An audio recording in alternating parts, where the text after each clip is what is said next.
the Maumundimo, because one case I na-ekwubu okwu ya nọ na an investigation ya, case of one of our sisters bịara here, goodness eboshie, onye ndị obodo ya bogo ebubo child trafficking. You know, so we are following up on that case. In fact, as at yesterday, we have already contacted our legal team of Nchekwando Ogbenye Foundation to start legal actions against ndị obodo Obiohuru na Isiala Mbano, LGA of Imo State. So we have started our legal action against that community. Maka ebubo child trafficking and child kidnapping habro this lady, because as at now, the community no we are that they failed woefully in whatever aspect by the kind of people habro this our sister. I even called the chairman of that community. I'm the youth leader. I don't be the switched off for gaga. You know, and I spoke with the chairman. I told him, we are coming for them. Now, today, 191 here brought this letter here. 191 I brought letter. Termination of appointment. She brought termination letter and that terminated here. The management, it has come to the notice of the management that there is a pending allegation of child kidnapping against you. In view of the serious allegation leveled against you, the management has relieved you of your appointment with Ekwema International Guest House Limited. It is the policy of the government not to engage such persons with unresolved criminal matters such as kidnapping, pending, you know, yours sincerely, Ekwema International Guest House Limited. This is just the way. This fake news, this fake allegation. We said it here that this our sister is ready, ever ready.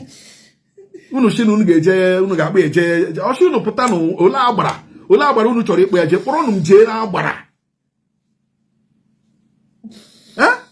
Now they have succeeded in terminating where this girl is getting her daily bread.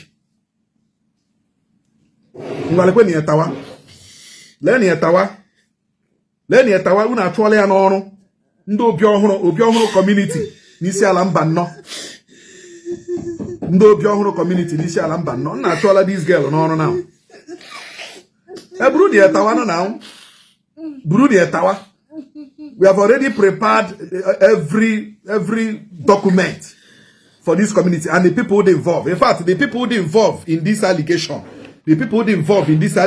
gunyere Innocent Onyiriofo, Chinedu Dennis, Emeka Onuoha, Nne Durofo, Chima Duruzo, Taribo Okorogo, Lewechukwu Owalaka, Jonah Owalaka, Chinaza Duru, Angel Emeka, Nneka Onyiriofo, Ugochukwu Ekwebelem, ya UPG ndị Obiohuru, then Chinagozi Onwuzurike, ya chairman ndị Ukulu ọkwa Obiohuru community na Isiala Mbano. Ndị a niile ga-enwetacha akwụkwọ from our lawyer, and they are coming to court to prove that this our sister and their own daughter no mere child kidnapping. Now actually ya n'ọrụ nsogbu anọghọ ndị niile dị involved na this allegation. You must come to court and prove it.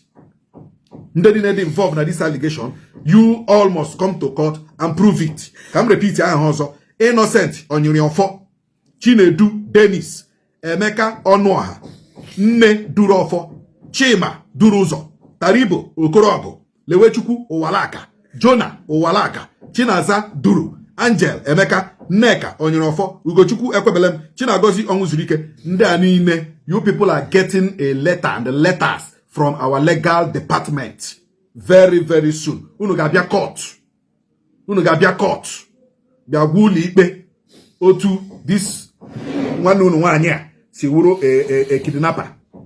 Unu emele ihe unu mere na that community. Nwede ihe unu na-emebe this lady, this young girl. Unu chọrọ itanish image, unu chọrọ igbu life ya, unu chọrọ ka nwa of depression, unu chọrọ ka nwa chegide echiche nwa mere unu gene.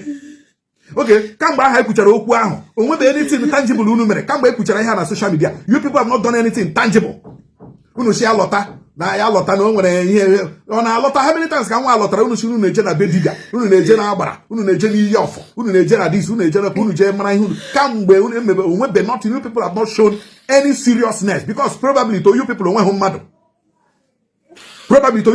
mmadụ ndị a niile akpọrọ aha ebe a ndị a niile akpọrọ aha here you people are liable to jail you people are liable unu ga-akwụgodo ụgwọ n'ụwa unu ga-akwụgodo ụgwọ ihe unu mere this girl n'ụwa unu ga-ebe kpaa onye gba ọsọ ọka gị njọ ndị a niile akpọrọ aha ebe a unu gba ọsọ ọka unu njọ. I know why I called your names. If you like run, you cannot run away from the law. Ebe ọbụla ọsọrọ gị gbaa a ga-enweta gị. No, gbuo dị ya na buru nwa agbuo buru na egbuo ọkụ na terminate ebe ọ na-eche enweta nri ọ na-eri unu chọrọ ịnapụ nwa peace. Where do I go from here? Where do I go from here? Obiohuru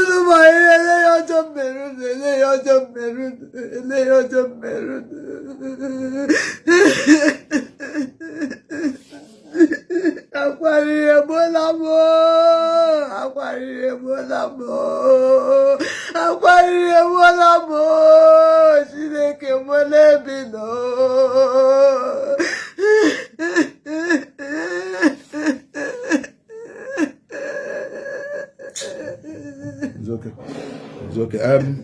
Biko, amaghị m, but anyị ekwuole ha kwuru. These people that their names have mentioned here, you people will get our invitation very soon. Unu ga-abịa court. We prove to this your sister and your daughter. She were a child kidnapper. Now actually an honor now. You are happy. Actually an honor. Nwa chegide echiche anwụọ maybe nwa alaruo shi n'ọfịs anyị laa na anwụọ. What will you people say? Ọnwụ bịa gbuwo unu one by one. Gbuwe nne gị, gbuwe nna gị, gbuwe ụmụ gị one by one. Gbuwe your family members one by one. Unu agbagharịwa ihe onye mere ihe o mere. Onye mere inu ni onye mege unu ihe wa allegation. Unu eboro were ebubo ụgha bo nwa mmadụ n'isi. Unu ewere ebubo ụgha bo nwa mmadụ n'isi na-eme expect na nke unu ga-adị mma nke unu enweghị ike ịdị mma mana unu ga-abịa court. Apart from court the spiritual one is coming. Ọ bụ just ịbịa court bịa kwuo bịa shikwa asị na court ma mee this thing nke anaghị ahụ anya ga-abịara unu. Ihe na ihe unu mere nwa nke anaghị ahụ anya ga-abịara unu. Okike abịa ma ga-abịara unu ụgwọ. Okwuda emele ya now. The girl is crying, heartbroken, depressed, about to die. Na-eche echiche ọnwụ kwa ya. Fine, nsogbu adịghị.